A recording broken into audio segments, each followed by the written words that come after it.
What is up, everybody? Welcome to the Hot and Cold Sports and More podcast. I am one of your hosts, Andrew Watkins. You can finally see me. We have made the change. We have made the upgrade. I'm here now. You can see me. And the host that you've been seeing for the past couple episodes, my amazing other host, David Miller. How are you doing, man? I'm doing great, Andrew. That was once again another wonderful intro. Yep. So we tried to record this already once. We got about 5 minutes into it, and then some weird technical stuff happened. So we can't really recreate the moment, but I started it out originally by asking Andrew who the greatest running back of all time was, and there are 3 valid answers to this question. Do you remember what all 3 of them were, Andrew? Barry Sanders, Walter Payton, and Jim Brown. Yes, he said Barry Sanders. That was his original answer, so he's valid. But today, we're going to be talking about the NBA. We're going to be talking about the NFL. We're recording this Saturday night, so obviously the Super Bowl is tomorrow. We're obviously very excited about it. But we also got to talk about the NBA trade deadline. And we also got to talk about the NFL honors because they handed out awards and they announced the Hall of Fame class. And I'm not too happy about it. So that's going to be my angry time of this week. But for starters, the trade deadline, Andrew, we already kind of talked about it, but we didn't get to really talk about it because there's no video evidence of it. So why don't you go ahead and start us off here? As I said the last time, the elephant in the room is the big trade between the Nets and the 76ers. The Nets trade away James Harden and a first, I think, for Ben Simmons, Andre Drummond, Seth Curry, and 2 firsts. I think. Andre Drummond was in that trade too? I did not know that. Okay, interesting. My first reaction to the trade was, oh my God. And then it was, oh my, more times. But then when I got down and thought about it, it's a win-win for both teams, I think, because you're getting rid of a player that isn't even playing for your team. I'd say the only big L that the 76ers took was Seth Curry getting traded away. Absolutely. On that team.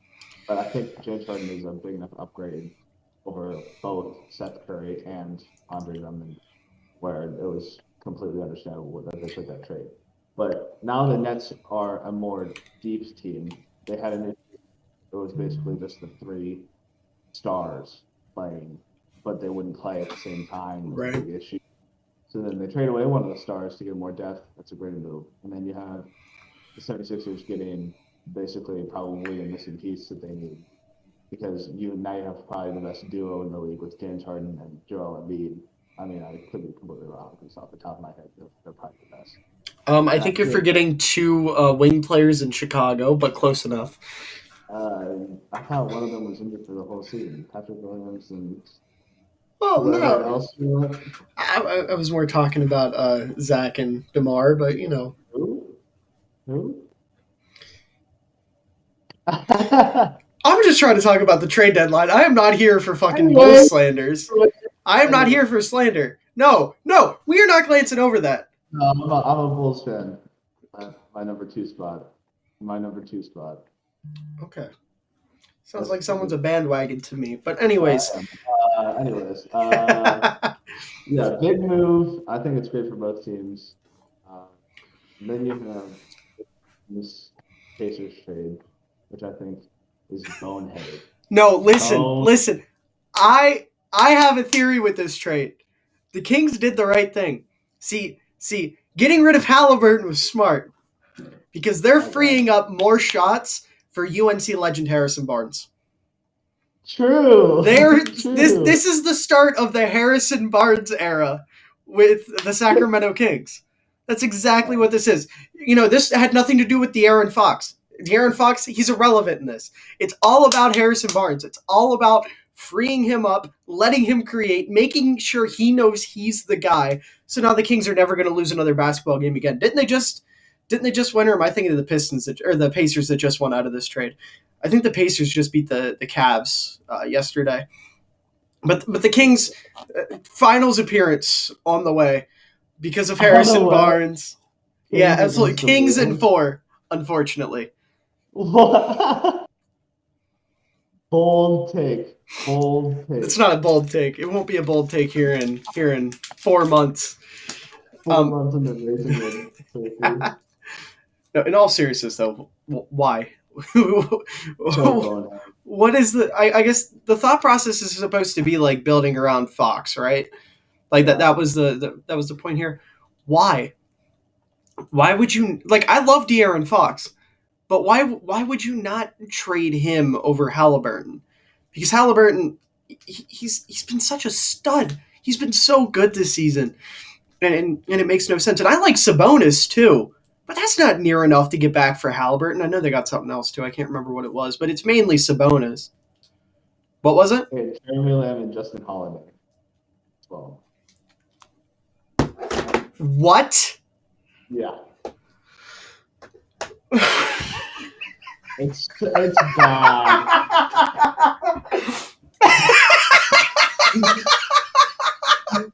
Jeremy Lamb?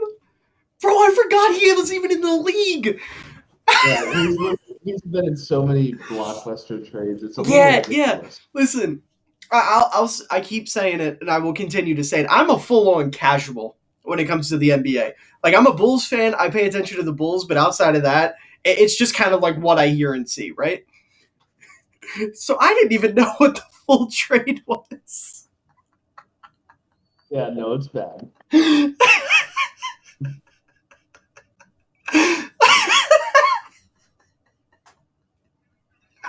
Oh my god. Dude, listen. If you're a Kings fan, if there's somehow a Kings fan listening to this, you are allowed to switch teams. Yeah, You I'd are say permitted. You are the only fans that are allowed to switch teams. Also, Lakers fans, because fuck the Lakers. I gotta stop cursing on here so much, but like, fuck the Lakers. Speaking of the Lakers, I was gonna say, didn't they try to trade Russ and no one wanted him? they did. They made no moves at the deadline Mhm. after. I think they're below 500. Yeah. And they needed a change. Yeah, they're below 500 by 40. They needed a change, and they didn't make the change. Yeah, pairing Russ with LeBron made no sense. I hated that move from the start. You cannot have two ball dominant players on the court like that and expect. They should have traded him away as soon as they could have. They tried to ride it out for way too long. Yeah, and now they're stuck with him until the offseason. Didn't they come out and say they were going to try to move him in the offseason? Yeah, I feel like that's something you also shouldn't say. Yeah, that's kind of messed up. Because Russ is about to hit that weird stage in the season where he's about to like go off and be the best player in basketball for a couple weeks. So that's just adding fuel to the fire. It's just terrible. And then on the other side of that, with the Celtics, which the reason I said the other side. Didn't you guys get Daniel Tice back? No, we got Daniel Tice back. I was kind of mad about that because I forget who we traded for him. Dude, I love Daniel Tice. I love Daniel Tice. I love him too. I think we traded. I don't even remember. Let me check. Oh, no, this is the worst part. Yeah, we traded him for Dennis Schroeder and a bunch of other guys. Oh my God, no, we traded him for Dennis Schroeder, Ennis Freedom, and Bruno Fernando. Yeah, you traded Enes Freedom. I want him on the Bulls. I want Freedom. I wanted to buy a jersey. That's why, dude, I don't even care if Enes Freedom adds anything to the Bulls. I just want a jersey that says Freedom on the back of it. That's so badass. Exactly. I love that. Okay, so my favorite number is 13. His number was 13. It would have said Freedom 13 on the back on a Celtics jersey. I would have had a heart attack. He gets traded away. I mean, you can still get it. True, but now he's not on the team. But now it's going to be in it. Yeah, but you can get it cheaper.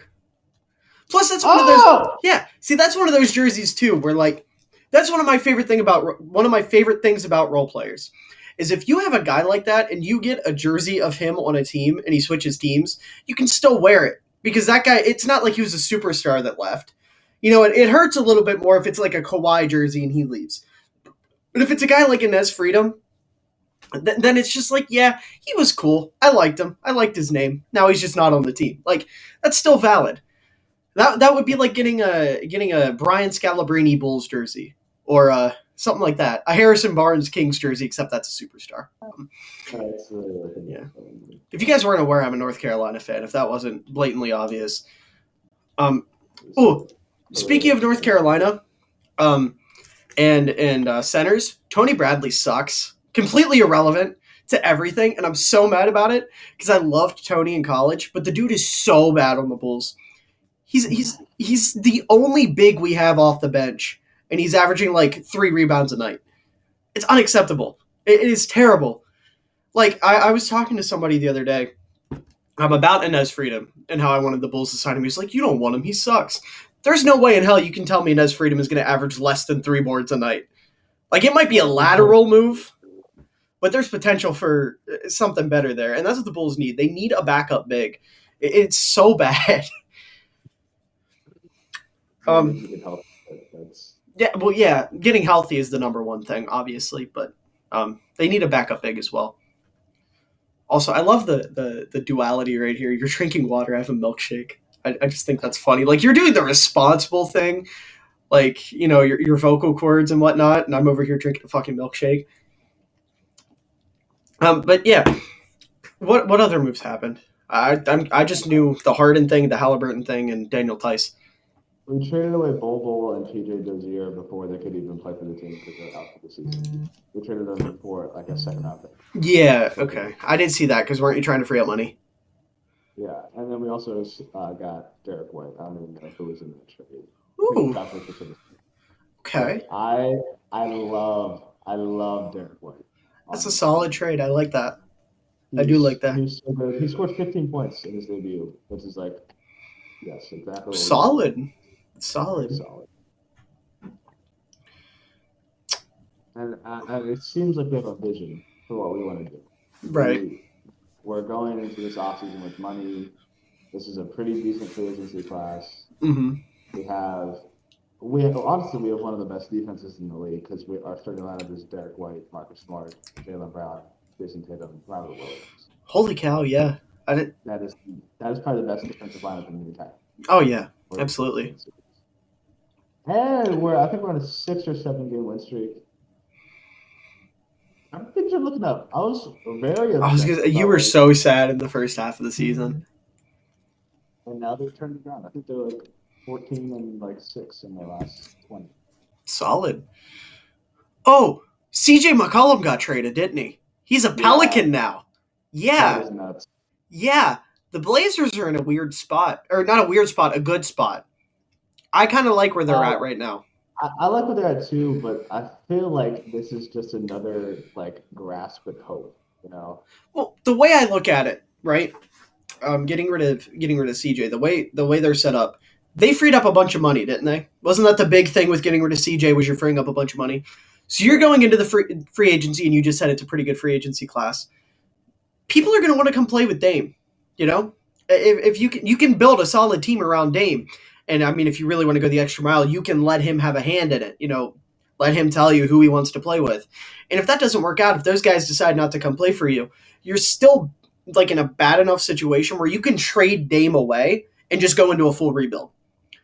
So they're kind of like having the best of both worlds right now. They're in a weird gray area. And I really like that that's a thing for them. But I do feel bad for Dame. I'm so sick of people giving him shit for being loyal. It's so stupid. I love the jokes where it's like when you retire with no rings, but you didn't run from the grind. Because he said that to the Clippers. He said that to Paul George. Clippers that 1 year. I think that's hilarious. Yeah. I mean, it's funny, but like I do genuinely feel bad for Dame for all the shit he gets. Because like to a certain degree, you got to respect it, you know? If a player is that loyal, you got to give him props for it. But I feel like at some point it just extends into being like reaching for something that isn't there. Like fair enough. If he left at some point in the last like 5 years, we might have a ring at this point. Well, his legacy is better. Yeah.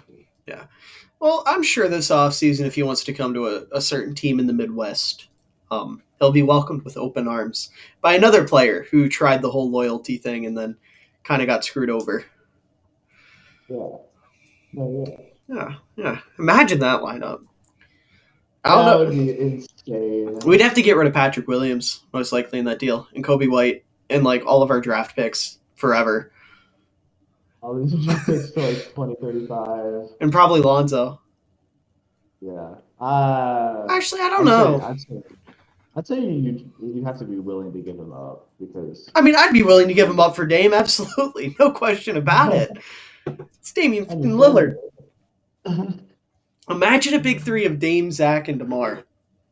That's just dangerous, but he's still a Yeah. really good man, Mm-hmm. hypothetically. Mm-hmm. I would feel bad for Zach, though, because he'd be getting pushed back to being a third option after being the guy in Chicago for like 3 years. He's a good enough guy to be like, yeah, that's fine. Well, yeah, I was going to say, it's not going to bother Zach. He's just going to be like, yeah, sure, man. You know, whatever I got to do. Like, I love Zach for that. But, like, you know, He's just so yeah, I love Zach. Zach is my favorite player in the NBA right now. Well, second favorite player. No one will ever surpass Jimmy Butler. I love Jimmy Butler, but completely understandable. now that's who the Bulls should go get. Bring Jimmy back. Let DeMar play the 4. Jimmy at the 3. Lonzo at the 1. Zach at the 2. Vooch at the 5. Who's beating that starting 5? Who's beating it? Give me a team. Nobody's beating it. 73-9 Warriors? Fuck them. They're not touching it. All right, before I start rambling into some dumb shit, were there any more big trades?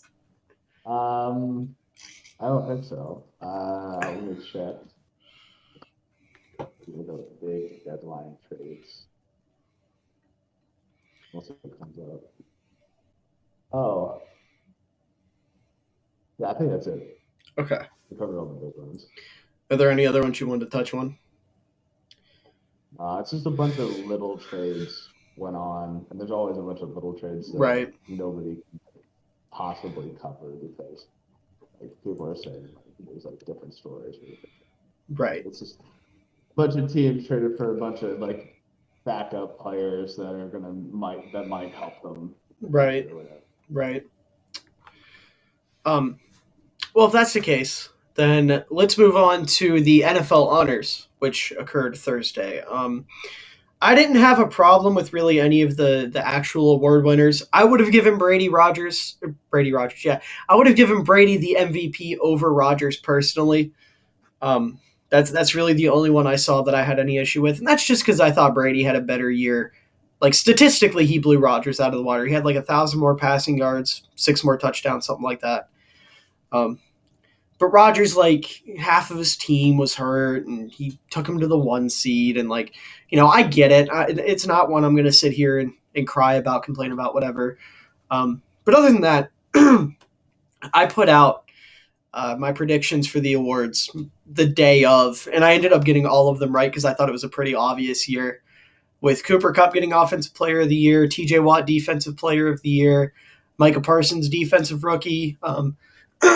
Sorry. Burrow Comeback Player of the Year. I thought that was pretty obvious.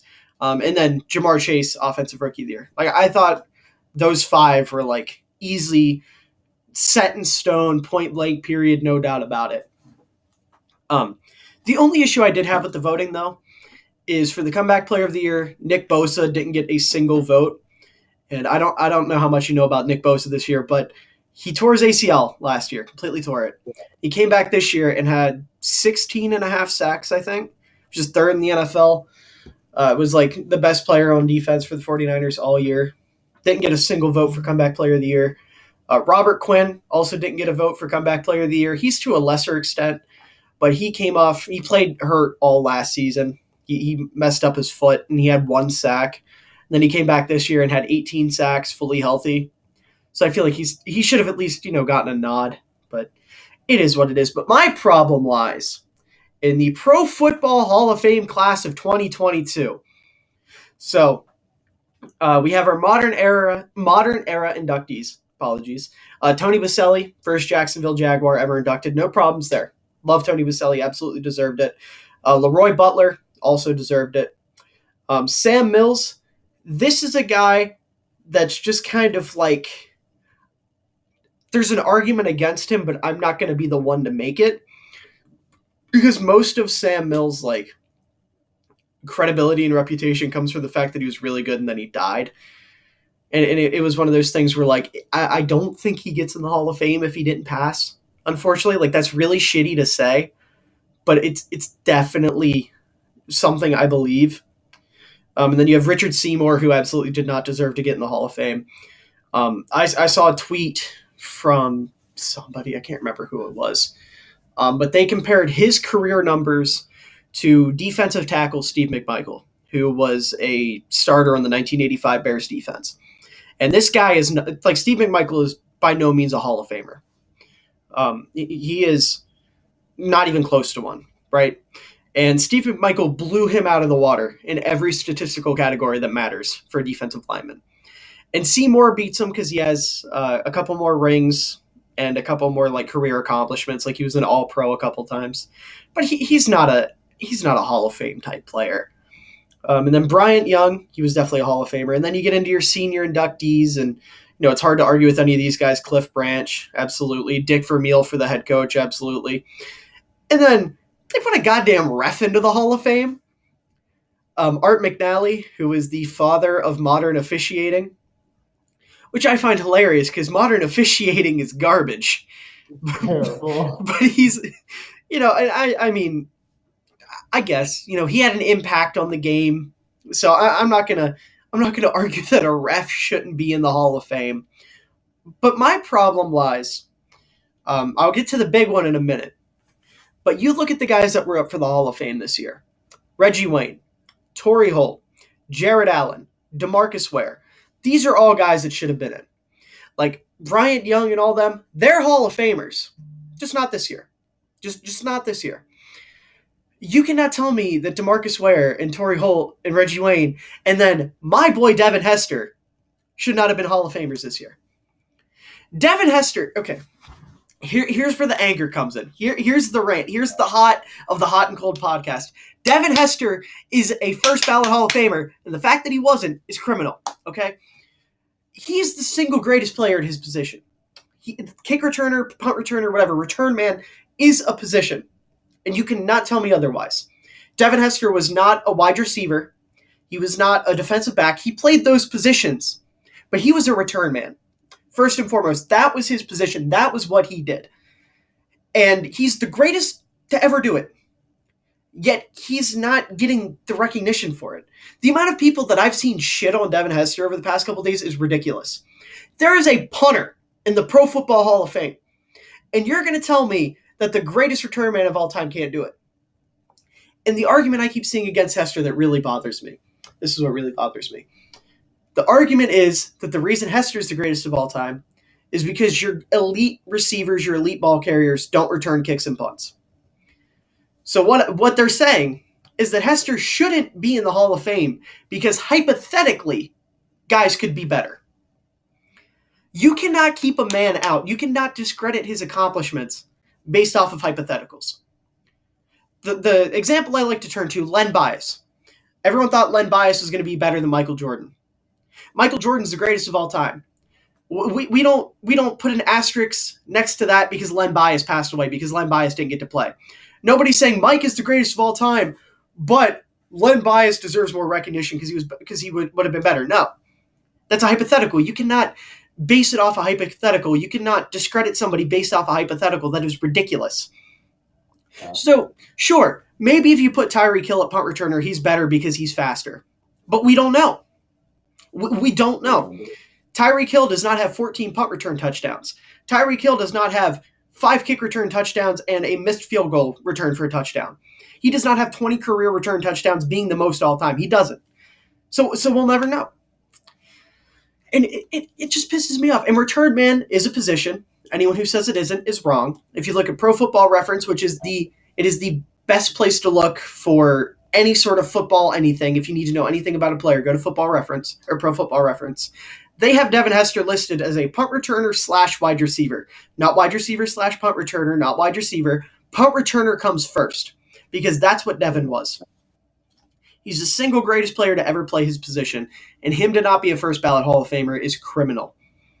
And the same argument, like I said, goes for DeMarcus Ware, Jared Allen, Reggie Wayne, Torrey Holt. These guys all deserve to get in, and the fact that they didn't is ridiculous.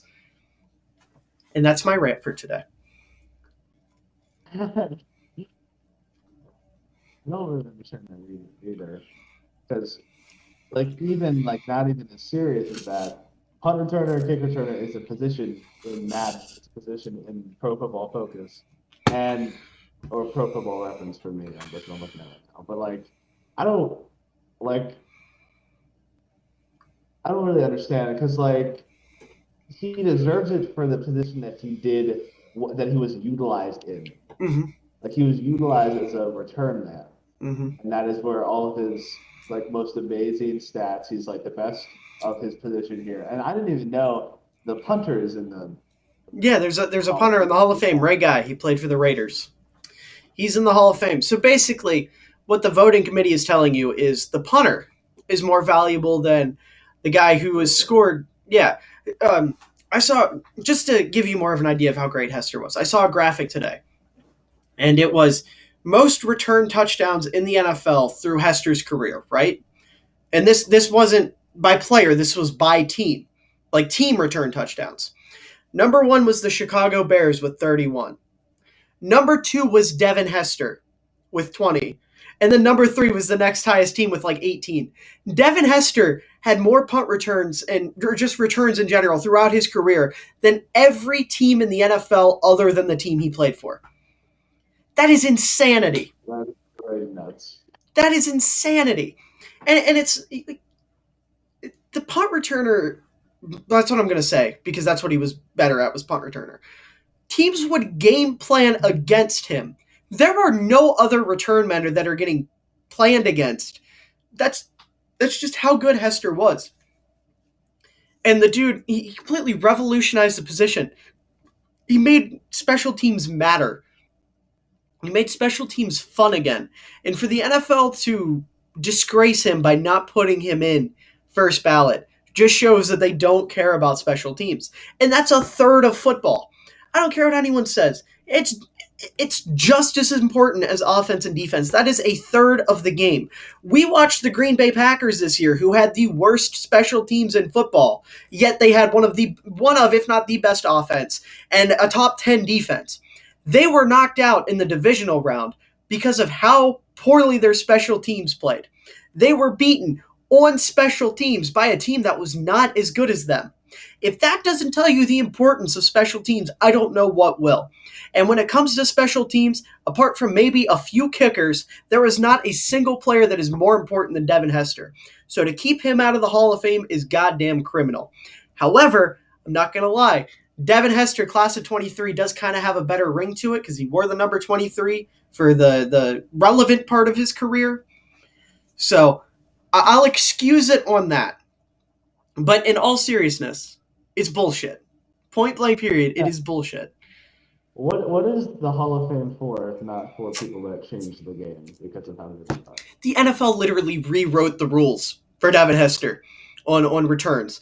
I can't remember specifically what it was, but there was some rule that was changed specifically because of something Devin Hester did. He revolutionized an entire position, and people don't want to give him credit for it. That's ridiculous. All because so-and-so could have done better, or so-and-so would have done better. But they didn't. Did they? They didn't do better. So it doesn't matter. Devin did what you guys think other players might have done. All right, that's the end of my Hester rant. I'm very angry on this subject. I'm very angry, especially because I posted TikToks about it, and there were people still in the comments being assholes about it. One guy came in, and all he said was he was an ass receiver. Like, he literally just ass. Just, pissed me off to no extent. I've got to learn to stop getting so heated over my TikTok comments, because I've gotten into so many fights that have just been such a waste of time. That tends to happen on TikTok. Also, if it's not apparent, this episode might run a little bit longer than usual because we're covering a lot. So with that being said, let's go ahead and talk about the Super Bowl. I unfortunately believe the Cincinnati... Oh, before we get into this, I would like to say we were supposed to have a guest on today. He would have been a part of this segment, but unfortunately, due to unforeseen family circumstances, he could not join us. But he is planning to join us for our next episode. He is a Cincinnati Bengals fan, new to football. He has a new, fresh experience, new, fresh perspective on the game. So, you can call him a bandwagon. That's fine. But he will be with us next week, hopefully after the Bengals win. But I don't see it happening, unfortunately. I do not. The one thing I'm going to start off saying this with, the Simpsons predicted the Bengals winning 34-31. Of course they did. Of course the Simpsons predicted it. When did this happen? I keep seeing this. How old was this? I don't know. I heard through the grapevine. That's all I'm saying. And I trust it. Interesting. They've never been wrong before. I'm sure they have been wrong. They've just been right so many times that it gets covered up. Really? I'll guarantee the Simpsons made some whack prediction that never came true. Guarantee it. Yeah. We're going to be the people to expose it. We're going to expose the great conspiracy of Matt Groening. Find it. I was going to make a joke, but I can't make that because he might actually watch this podcast. But I know someone who might actually be the one to take us out if we try to expose the conspiracy, if you know where I'm headed with that. Oh, Do you know who I'm talking about? I don't think so. You don't know who I'm talking. Hold on. Let me text it to you. I'm not saying his name on here because there's a good chance he'll watch this. You're gonna see this and hate yourself. Oh yeah! Exactly. See. Interesting. But anyways, in all seriousness, I unfortunately think the Rams will win this one, and I say unfortunately. I'm okay with the Rams winning it. I want Matt Stafford to get a ring. I love Matt Stafford. Von Miller getting another ring's cool. I don't like the prospect of Odell getting a ring, though. That's the one thing that bothers me. As a Giants fan, I like him winning the ring. I'm in such a weird spot where I don't care which team wins, but I kind of care. I would be fine with the Rams winning, I think, more than the Bengals because the Bengals are so young. I think Matthew Stafford is not going to be done after this season. But this is his chance. This is his shot. Yeah. I feel like it's like a perfect storm for the Rams to win this season because they've bought into everything, throwing all their chips on the table. Exactly. And I think I don't think that the Bengals match up very well. No, not at all. Not at all. There's just so many weapons that the Rams have. It's going to be a miracle if the Bengals do manage to cover them all for that entire game. Yeah, the big issue with the Rams is I'm going to get into some football terminology here, into some real schematics here. The Rams are very famous. Sean McVay loves his flood concepts, which basically the way he does them, usually he'll have 3 wide receivers lined up on the same side of the field.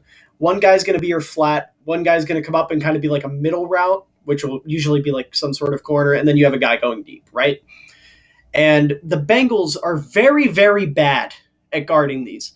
There was a play against the Chiefs where Travis Kelce got a corner to bite really hard on a double move on a play like that. And they got a big first down out of it. And then there was a play towards the beginning of the year against the Browns where they did the exact same thing. And Eli Apple made a complete mental lapse and let a guy run free right past him. And it wasn't just him. There was a safety that was supposed to kind of follow with him, and he tried to jump through and it didn't work out.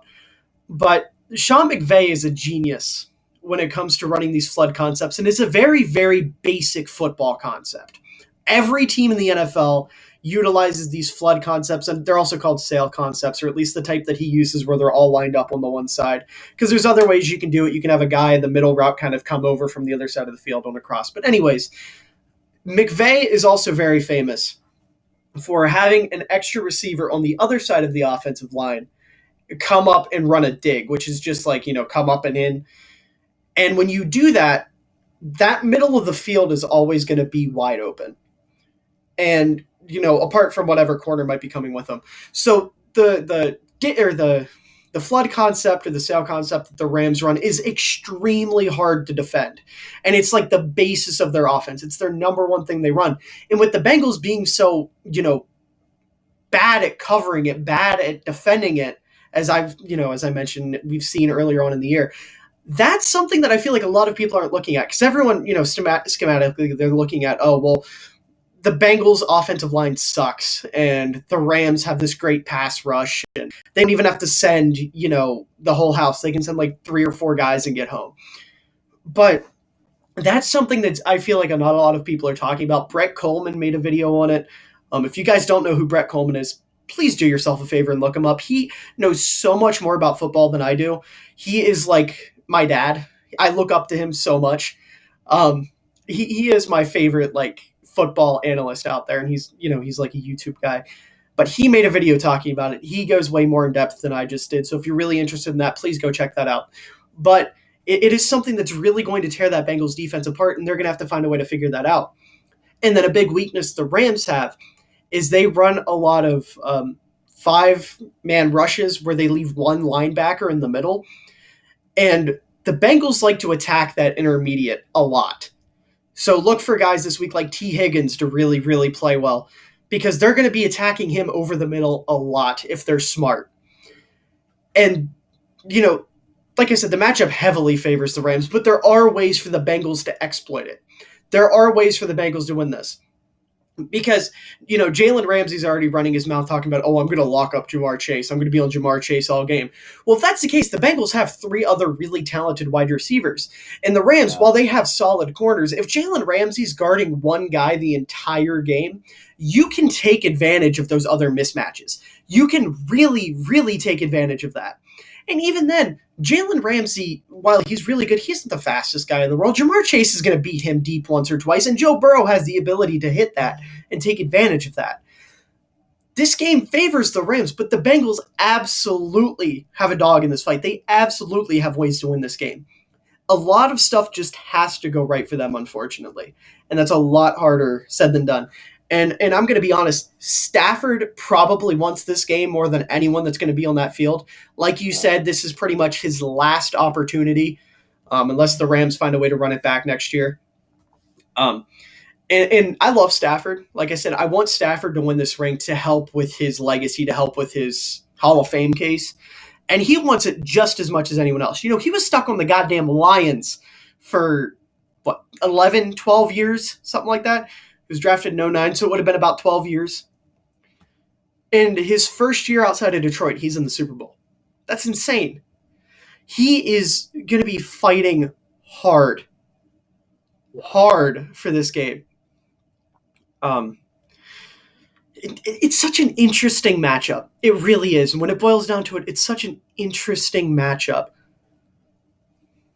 I'm looking through my notes here, looking at other stuff.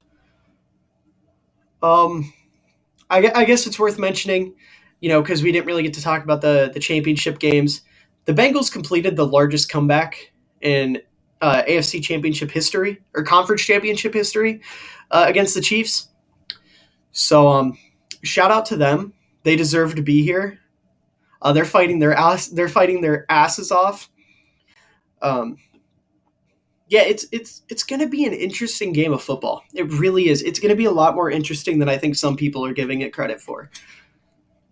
Well, I don't think it'll be a blowout in either direction. I Absolutely not. Both teams have fought super hard to be where they are. Yeah. See, I was, if I'm being 100% honest, I was really rooting against this game. I was really, really rooting against this being the Super Bowl, because out of all of the matchups, I was afraid that this was the one that was most likely to be a blowout. But, like I said, after looking into it further, after listening to a lot of different people's takes on it and doing my own research, it's not as one-sided as a lot of people think. Another thing that's worth mentioning, Tyler Higbee, the Rams starting tight end, is not playing. And the Bengals are one of the worst teams at defending tight ends in the league. I think it was they let up the most yards to any tight end in the league or something like that. Oh, excuse me. So him not playing is also huge for the Bengals. That's one less weapon they have to worry about. Yeah. Any sort of advantage you can get. Yeah. But then they still got to worry about OBJ and Cooper Kupp and T. Higgins, or not T. Higgins. What's the other receiver's name? Is Robert Wood? Is he No, still playing? no, Robert Woods tore his ACL like the day after they traded for Odell. Yeah. Oh my I God. had Robert Woods. Jesus Christ. I'm kicking myself.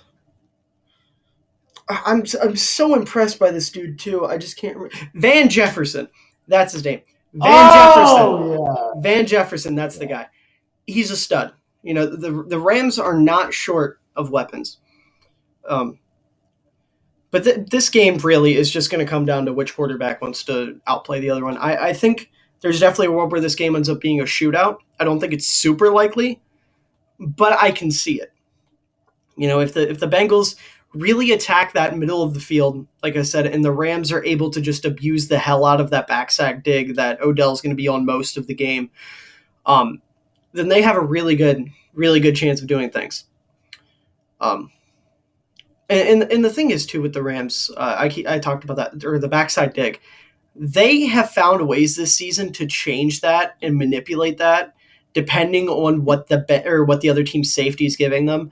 Like there was a game earlier on against the Buccaneers where they ran it a couple times, and the safety on this side, they're playing it against the zone coverage. The safety kept biting, right? He kept biting on the dig because he knew it was coming because they were just coming straight across the field. So they had, I think it was Deshaun Jackson when he was still in the Rams. He faked inside and then cut right and literally had the most wide open 75-yard touchdown I've ever seen. So the Rams have so many ways of manipulating that one single player, that one single concept, that it's insane. And that's going to be such I know I keep nerding out over one concept, but like it's so important for the Bengals to find a way to at least neutral, or maybe not even fully stop it, but just like suppress it and find ways to take parts of it away. I was going to say, make them make a different, call a different player. Exactly. Don't let them get away with doing the same thing. He's too smart. He's such a smart coach that stuff like that will work. Like he'll be able to adapt quickly, I think. Yeah. Like any sort of stoppage that comes along for the Rams. Did you see that there's rumors that he might step away after this? Really? Yeah. He's 37. How old is he? 37. What? Listen, genuinely speaking, it's not a bad move. If McVay wins, he's smart enough that he can step away and just get any broadcasting job he wants, where he's going to make more money. Some company or some network is going to pay top dollar for McVay. And he won't have to do all the work that he has to do as a coach. He'll be able to go do whatever the hell he wants for like 80% of the year while still making more money than he would probably make as a head coach. Like, yeah, he's going to screw himself out of like a Hall of Fame coaching career. But it depends on what he's valuing, because I'm pretty sure his wife's pregnant or about to have a kid or like something like that. It's something with his wife. That's why he's considering it. Either he wants to spend more time with his family or his wife's about to have a child or something like that. So, like, if he steps away for that reason and goes into broadcasting, I can't blame the man. I genuinely can't. I really like to say, like, why, like, I hate on people for retiring too early, but, like, when you bring up the fact that they just want to spend time with family, you can't eat at all. Yeah. I can never knock a player for retiring for family reasons. Like Tom Brady, he probably could have won another 5 years. He retired because he wanted to spend time with his kids. He wanted to watch his kids grow up. You know, they're getting older. They haven't had their dad around in forever. Now he can sit back, eat something other than like processed spinach or whatever the hell he eats, kale, seaweed, whatever the hell. He can sit down, eat an all-American cheeseburger with his children and his supermodel wife and his millions of dollars in 3 companies and enjoy life. Tom Brady is living the dream. Like, I know I just went completely off topic, but Tom Brady is really living the dream. I'd kill for that. Yeah. Dude is the single greatest quarterback in NFL history. Like, no debate. He's 44 years old. could have went for another 5 years, still has the opportunity if he really wants to come back. And he's just living the dream. Also, completely unrelated, the Bulls just won. Beat the Thunder 106-101. DeMar had 38. That's like 6 straight games with 30. Vooch had 31 and 15. Goddamn. Jesus. Yeah. Yeah, I'm really excited for the Super Bowl this year. You know what else I'm really excited for the Super Bowl? The halftime show. The halftime show this year is going to... You haven't seen who's performing? No, I haven't. Eminem, Dr. Dre, Kendrick Lamar, Snoop Dogg, and Mary J. Blige. What? Yeah. And there's rumors that the Tupac hologram is going to show up. Oh! We're about to get the best halftime show ever. Yeah. Dude, this is going to sound stupid. For those who don't know, Eminem's my favorite artist ever. Like favorite artist ever across all genres. And I'm one of the people who thinks his current music is actually good. I know it's not what it used to be, but like it still kind of is. Because he has that song that's been going viral on TikTok recently. It's called Tone Deaf, where he says, I can make orange rhyme with banana, and then says ornana. And people are so pissed about it. If he doesn't do that at the Super Bowl, I'm going to be severely disappointed. Even if he doesn't do the whole song, if he just does that one line, that would be legendary. Because the whole point of the song, we're getting into the and more a little bit here. The song's called Tone Deaf.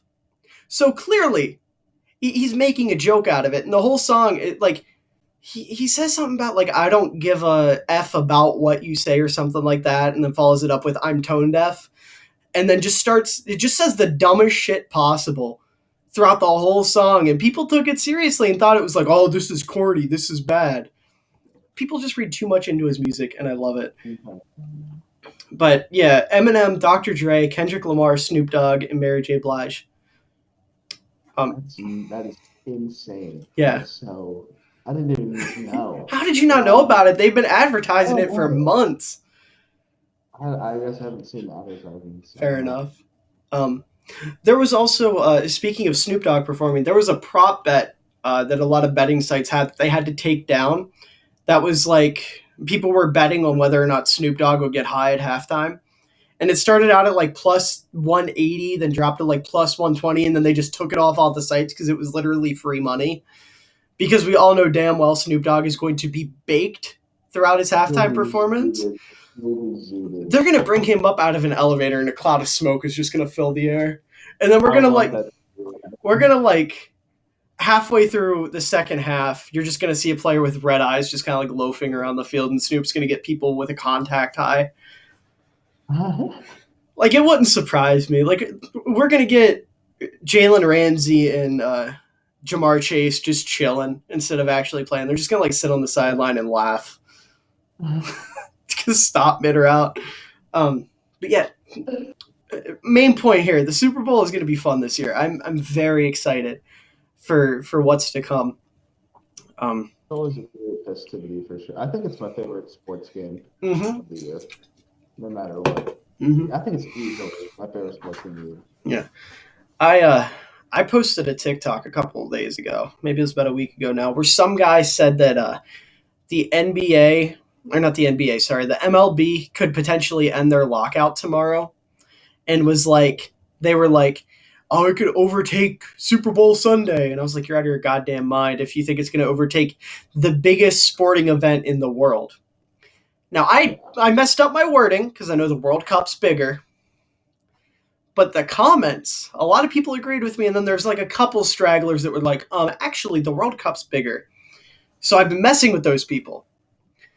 And you're not going to like this, but my response to everything has been, well, I don't consider soccer a sport. Oh, that's a good one.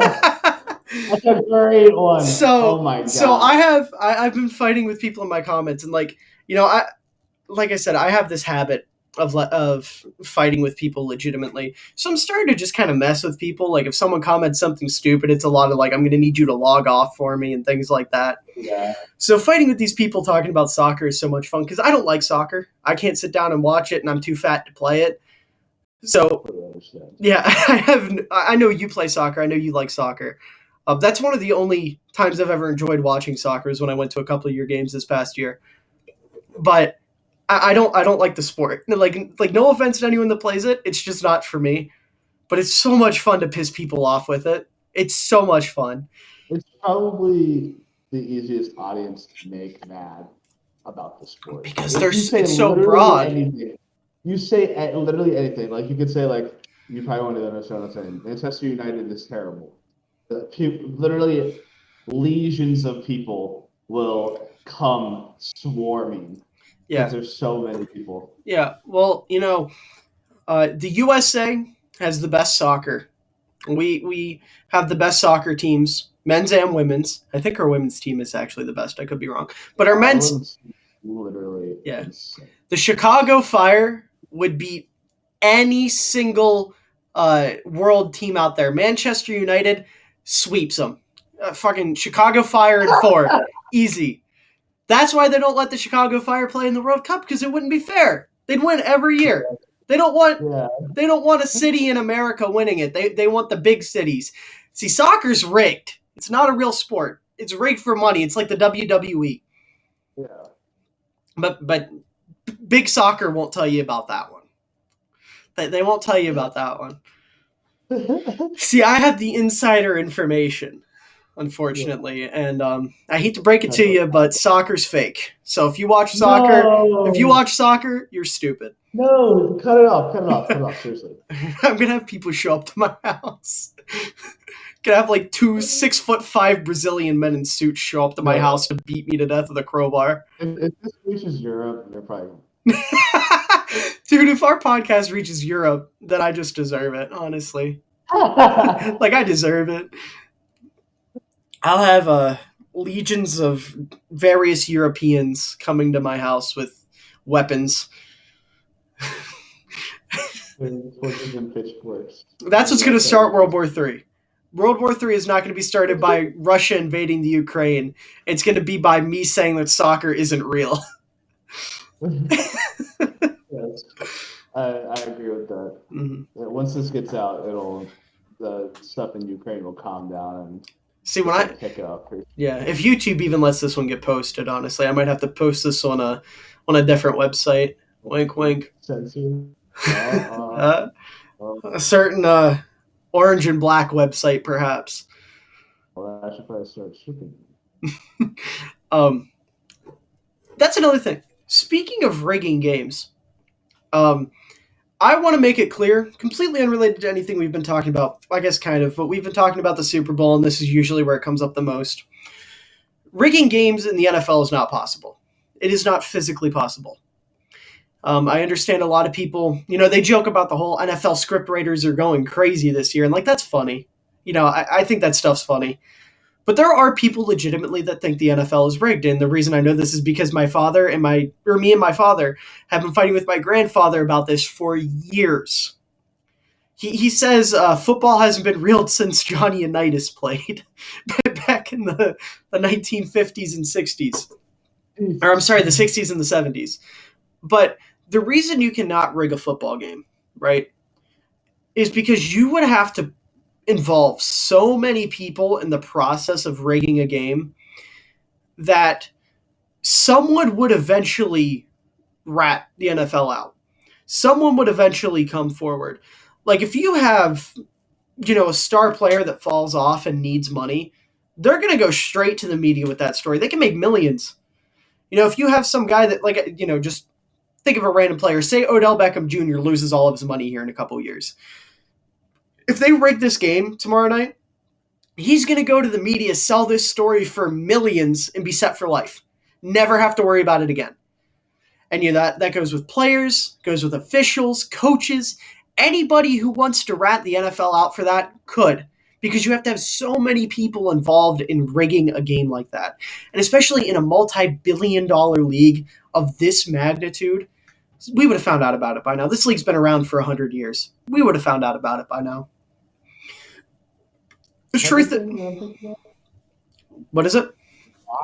Another thing I'm thinking of, why would, if somebody's reading a script for the game, why would they be like, oh, I get a torn ACL here. Right. Let me go do that. Or like Dak Prescott, like reads last year. Yeah. Like, Dak opens up the script for the season. Oh, man, I got to twist my leg the wrong way. Oh, man, darn. And Alex Smith, however many years ago. Right. Like, oh, I have to get near life-ending surgery on my leg. John Gruden opens this year's script. Ah, damn it, I'm a misogynist now. Oh, God, man. Like, the NFL is such an unpredictable and random league that it's just not possible. Unfortunately, we just have a beautiful sport that treats us to beautiful uncertainty every game. And we should appreciate it instead of just crying because our teams aren't good. I'm a Bears fan. He's a Giants fan. We know what it's like to like shitty teams. We don't think the NFL's rigged. Wait, what is it? We're very bad off as a duo, as a partnership. Right. We're probably the worst football teams. Well, on the bright side, though, it's looking up. You know, you got Brian Dable, and I got Justin Fields. Yeah. Also, I'm going to make a bold take here real quick. Mitch Trubisky is going to play for the Giants next year. I'm not saying he's going to start, but he's going to be on that team next year. I think he's on the team when he starts. Maybe he does. But I'm fully convinced that Mitch Trubisky was signed by the Bills for two reasons. Number one, Brian Dable knew he was going to get a job the next offseason, and he wanted to build his own quarterback, right? Because if Brian Dable's getting a job somewhere, he probably assumed he was either going somewhere with a bad quarterback or, with an uncertain quarterback. And Mitch is a guy that I think there's still potential for. I'm not saying he's like a franchise quarterback, but he can be solid. Maybe Daniel Jones comes out and is terrible, and they start Mitch and he wins a couple games, and he's like a bridge quarterback for the next rookie or whatever that comes up, right? And I'm fully convinced that there's a good chance that could happen with the Giants. And I'm not here to tell you who would start. I don't know. I don't know what Mitch is going to look like on a team where a coach actually cares about him, where a coach isn't treating him like garbage. But Dable, I'm fully convinced Mitch was like his project quarterback, his little safety blanket for wherever he got hired. And then the other reason would obviously just be so you have a solid backup. And I'm kind of sad he went to the Giants for that reason, just because I would have liked to see him go to a team, or Dable go to a team that like definitely has no quarterback. Like if he went to like the Saints after Sean Payton retired, or the Texans or something like that. Or no, I guess the Texans wouldn't matter because Davis Mills is there and he actually played pretty solid, assuming they trade Watson. But yeah, I think Mitch is going to end up on the Giants next year. I would not be pleased. I'd probably buy the jersey. Yeah, I would be able to buy. I still got to get my Bills Mitch jersey, and then I can get a Giants Mitch jersey. As long as Mitch doesn't ever play for the Steelers, Packers, or Vikings, I will own a jersey for every team he plays for. I'm going to do that. I'm going to do the same thing with Kyle Long as well. I got to get his Chiefs jersey. Is there anything else you want to add, Andrew? I think I've kind of went through everything I had to say. It's been an amazing week in sports. I'm unbelievably excited for the Super Bowl. I am too. Very excited for the commercials. Hoping we get a Kenobi trailer. God. Hoping we get a Kenobi trailer. My God. Have you? I forget that like all the big trailers. Yeah. On Super Bowl. Yeah. Which is so excited. Well, we got that teaser image for it. Of Kenobi walking through the sand. I'm so excited for that show. It's coming out May 25th. 45 years. That's gotta be the best show. Yeah, it's coming out 45 years after the debut of the original Star Wars movie of A New Hope in 1977. Yeah, 45 years to the day. Dope. Yeah, and I think it's like 35 years after the Phantom Menace. No, it wouldn't be 35. 25 years after the Phantom Menace, I think. Something like that. I don't know. I don't know. It's so many years after the Phantom Menace, like that they all line up somehow. Have you watched Book of Boba Fett yet? I was literally just thinking that, and still have not gotten to it. Oh my god, you! I know. How far are you into it? I haven't even started. Oh my god, you've watched all of Mandalorian, right? The first 2 seasons. Yeah. Okay, so you'll at least understand what's going on. Okay, good. Book of Boba Fett is incredible. There's one episode. No, I'm not going to say that because that might spoil something for you too. Have you seen the new Spider-Man movie? Yes. Okay, you have seen No Way Home. Okay, I didn't know. I don't want to spoil things for people. But there's an episode in the Book of Boba Fett that feels like Star Wars No Way Home because there's so many returning characters in it. It's so cool. I'm not going to tell you who or what they do or anything like that, but they show up and it's pretty dope. They're there, yeah. Yeah, they're there. They're there. They do a thing and then they go bye-bye, and that's the thing. I'm trying to think of what other... We're on the and more part right now. We're just kind of going off right now. This is fun. They announced the Ahsoka show. Grand Admiral Thrawn is going to be the main villain. Really? Yeah, that's confirmed. That's exciting. Anything else? I don't know if this was just a rumor or if it's true, but apparently there's a Luke Skywalker show in the works, or like they're thinking about it. It's at least being thrown around. I could be way off. I saw it on like one of those Star Wars leaks things, but it would be about like him training the Jedi at his Jedi temple, which would be pretty cool. Yeah, young Kylo Ren, things like that. That'd be pretty rad. I think that would be rad. Yeah. I think it'd be cool, like, to see that build up. Mm-hmm. It's like, I think that Kylo is probably the coolest part about it. Yeah. Yeah. The coolest part that actually got like fleshed out, because Finn would have been the coolest part had they actually given him a character and not just made him like cool clone guy that may or may not be force sensitive. No, I could talk about that for about 45 minutes. I could too. It's so stupid. Oh my god, he's such a wide open missed opportunity. It's such a waste. And I have theories about Finn. I believe that he is related to Mace Windu somehow. Yeah. Just because I got to think I kind of had to dance around this. We don't see a lot of African American characters in Star Wars, and there's only one that's force sensitive. And just because of how Star Wars is with like forcing people into being descendants with the whole like Rey and Palpatine thing, I could absolutely see Finn either being related to Lando or Mace somehow. I would. It just depends on what they do with Mace, because I don't think he's dead. First of all, I don't think he's dead. But either. My theory has always been, I'm just going to go ahead and give you it real quick because it's not a long one. We need to wrap things up, though. But my theory has always been that just Mace Windu, after getting thrown out of the window, went into hiding. And I could definitely see Mace going into hiding and like starting a family, even though he was, I mean, maybe there's holes in that because he was like older. Or maybe they're going to show us something that'll completely cancel that out. Like they're doing a 3rd season of the Book of Boba Fett. I would love to see Mace show up in that, and maybe Boba Fett gets, his vengeance for Jango. But it's possible. I guess Lando would kind of be a more realistic option, because Lando is just kind of going around doing anybody and everybody, literally. Like the dude was definitely, at least considering doing that robot. What was it, L337 or whatever from Solo? I can't remember if they said they were a thing or if like it was just like implied, but it ends off on yeah. But I'm pretty sure they did confirm in that Lando was like pansexual or something. So like he'd be doing everybody and anybody. So maybe he does have a kid somewhere that got sucked into the First Order on accident. Yeah. I just feel like just because of how weird Star Wars is with descendants, Poe's got to be related to somebody for him to just show up as being force sensitive. Yeah, nobody's a nobody. Yeah, That's just how it exactly. is. If they're not going to make Ray a nobody, they're sure as hell not going to make Finn a nobody.